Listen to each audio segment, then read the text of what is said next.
You slide out of your mother, somewhere in East Africa. You hit the ground hard and lie there while she turns and starts licking your face and body, cleaning the birth fluids away. She nudges your side with her nose, pushing you to move, but your legs don't respond the way they should. You try to stand, and your front legs straighten for a moment before folding under you, dropping you back into the dirt. She nudges again, harder this time, so you try once more. Your legs shake as you push up, but you manage to stay upright for a few seconds before your back legs give out and you collapse sideways. You need to stand if you want to survive, so you kick your legs out and push again. This time you stay up longer, wobbling in place while your mother positions herself beside you. You press against her and lower your head, searching until you find where to nurse. The milk fills your stomach and steadies you, but then something moves at the edge of the clearing. A hyena steps out from behind a bush with its eyes locked on you. Your mother stops licking and stamps both front hooves into the ground. Other zebras from the herd shift closer, forming a loose wall, and the hyena watches for a moment before turning and walking back into the brush. Your mother relaxes and moves forward, so you follow. Your legs hold you now, but each step feels wrong and unbalanced. An older foal runs past chasing another, and clips your shoulder as it goes by. You tip sideways and hit the ground again, but this time you get back up faster. Your legs are learning. You'll need to keep up with the herd by tomorrow, and right now you can barely walk without falling. You're 1 week old now. The herd starts moving across the plains toward new grazing grounds, and you need to keep up or get left behind. Your mother walks ahead with the others, so you push your legs harder trying to match their pace, but they're faster than you, and the gap between you and the group gets wider with each step. Your mother stops and turns back, calling out to you, so you run forward until you reach her side. She starts walking again, and you stay close, but your legs burn from the effort. The herd reaches a watering hole and spreads out along the edge to drink. You follow your mother to the water and lower your head, watching the others. Then the surface explodes in front of you as a crocodile lunges out with its jaws snapping at a young zebra drinking nearby. The zebra jumps back and the entire herd scatters, running in every direction. You don't think, you just run after your mother as fast as your legs will carry you. You stumble over rocks and uneven ground but keep moving,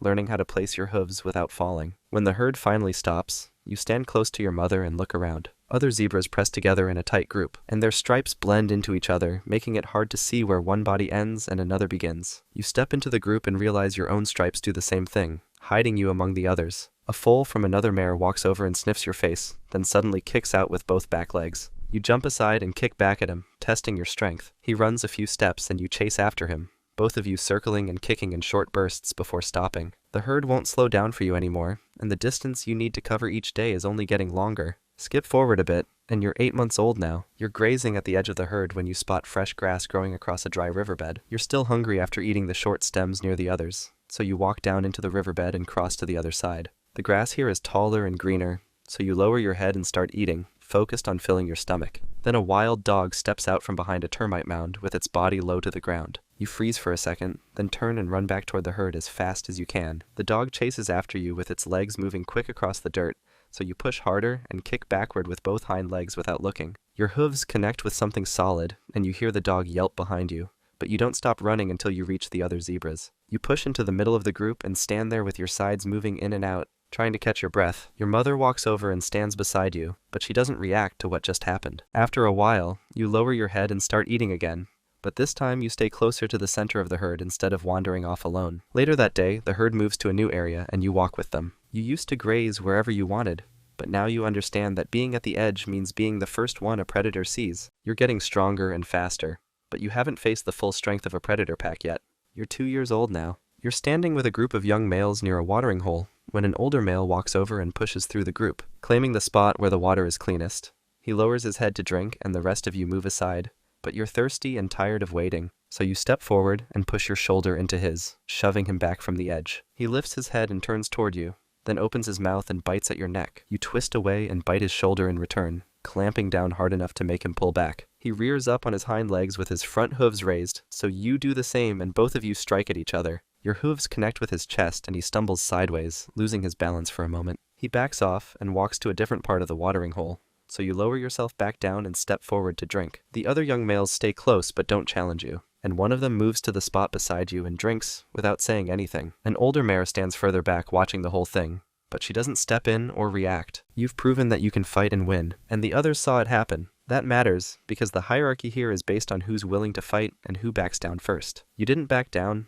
so now you have a place in the group that's higher than before. You won this time, but eventually you'll have to fight for more than just water. Skip forward and you're 3 years old now. A large stallion charges toward you and 2 other young males, driving you away from the main herd. You try to circle back toward the females, but he runs at you again with his head low and his teeth showing, so you turn and run in the opposite direction. The three of you end up together on the plains with the herd behind you, and the stallion stands between you and them, making sure you don't come back. You need to find water and food, so you start walking with the other two males following behind. After covering a long distance, you reach a watering hole, but the ground around it is dry and cracked. You lower your head and start digging with your front hooves, breaking through the hard surface trying to find moisture underneath. A warthog runs past you and disappears into a burrow nearby, kicking dust into the air as it goes. Then you see movement on the ridge above. 3 lionesses walk slowly along the top with their eyes scanning the area below. You freeze for a second, then turn and run.